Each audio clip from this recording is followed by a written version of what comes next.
Hi, welcome back to Plant Life Project. Are you having trouble getting houseplants started in your fish tank or riparium, or you just don't know how to get them started? Well, let's talk about three popular houseplants today that are almost identical in the way that they adapt and adjust to life in the water. They are Anthurium, peace lily, and Pothos. Most of the houseplants that can be adapted to life in the water go through a transition time or an adjustment period where they basically have transplant shock. They're going from a soil only environment to a water only environment. That is a huge change, drastic change, and with drastic change comes stress.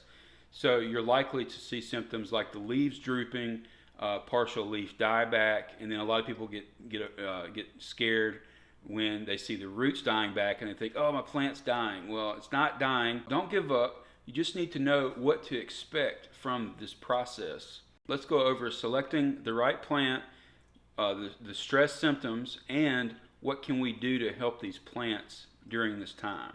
Most importantly, begin with strong, healthy plants. Sick or weak plants are not going to be able to handle the stress of adapting. Now, you can start with propagating, like with cuttings or plant divisions, or you can begin with a mature plant. Now, there are pros and cons to both. If you begin with propagating, then there's less initial stress on the plant, but it takes a longer time for the plant to grow large and be an effective filter. If you begin with a mature plant, the opposite is true. More initial stress on the plant, but you've already got a large plant. If you decide to start with a mature plant, make sure you thoroughly wash the roots and leaves. We're not only trying to remove potting soil and fertilizers, but also any potential chemical residue from fungicides or pest treatments. Let's go over the two main symptoms of stress, and that's the leaves wilting and then the roots dying back. And these are not unusual, and it does not mean that your plant is dying, but there are some things that we can do to help them along. If the leaves are wilting severely, then you need to remove some of the larger leaves.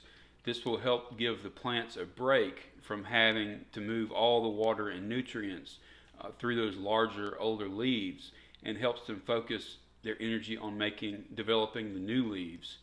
And the next thing you need to watch out for is the roots will begin dying back and new ones will begin replacing them. And as the older roots die off, you need to remove them as much as possible from the tank to keep them from decaying in the water. I like to use a shish kebab stick. It's really good at teasing out those dead roots. And whether the plants are growing in the soil or the water, the roots need access to plenty of oxygen. So that means you need to have good water circulation in your tank. And you may even consider adding an additional air pump while the plants are adapting. You will need to have a heater in your tank. These are tropical plants, remember, and cold water can really add additional stress and slow them down. Make sure that you don't have any air blowing directly on the plants, like a fan or an air vent or something like that.